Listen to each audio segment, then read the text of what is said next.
I know what you're probably thinking.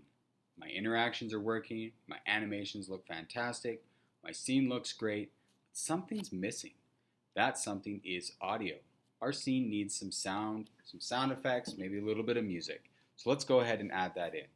We'll go to our audio tab.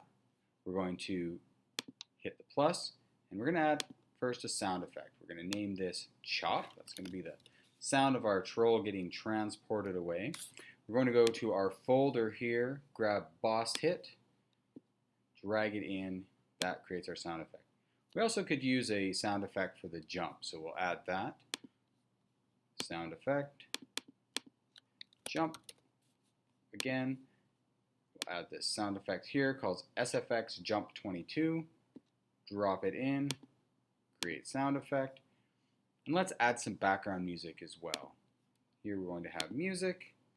We're going to say background. Go to our folder. We're going to grab this Marvin Z game file and drop it in. And I'll show you in a moment how we link that to the scene. I don't know if you'll hear this, but we can preview the sounds. I'll test that and see. Here's our chop sound. Yeah, ooh, that sounds like meat. And here's our jump sound. Great.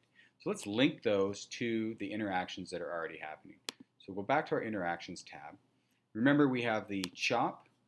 Down here we can say when the axe is tapped, the animation chop plays, and we want to add a sound effect, which is chop. Now it'll only show sound effects, so don't worry about getting those names mixed up. So now when you push that button, it's going to make a chopping sound. Same with the jump. We'll say play a sound effect, and we'll use jump. Now for music, how do we get the music playing? Well, that's where we use a scene trigger. So here we'll hit scene, and we'll say when the scene appears, so when we enter this scene, let's play a sound. So we're going to go to music, we're going to say background, and this allows us to start music playing when we are in the scene. So that's it. You're all set up. We're going to have our knight slide. He's going to chop. He's going to jump. There's sound. Our troll's going to fade away. The last thing that we want to do is to add an interaction that moves it to the next scene. Well, we need to set up a scene 2. Here, we'll just use a blank one. Oh, scene 2, so original. Create new scene. Edit that, and we're just going to add in some text so that we know what's going on.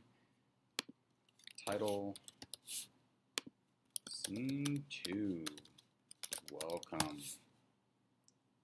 Layer, there it is. So this is just to see what's going to happen. And then we'll go back to our first scene. We're going to add an interaction that says, once troll fade is done, we'll add, one more animation here. Once troll fade is done, so this is change scene. We'll say this is the end of the story on that page. Change scene. When troll fade is finished, we're going to scene change, and we're going to go to the next scene. And the nice thing is that you don't have to just go to the next. You can go to the first, you can go to previous, and you can go to any one of the scenes that's in. So you can actually jump around. You can have a bit of a branching narrative that's tied to different interactions to move your story around however you want the reader to experience it. So that is it. It's all set up. When we preview this on the iPad, we'll see that when he slides and chops and this guy fades away, we'll actually move to scene 2. Last thing we want to do is make sure that we go save. I'm just using the keyboard shortcut Command S, and we're good to go.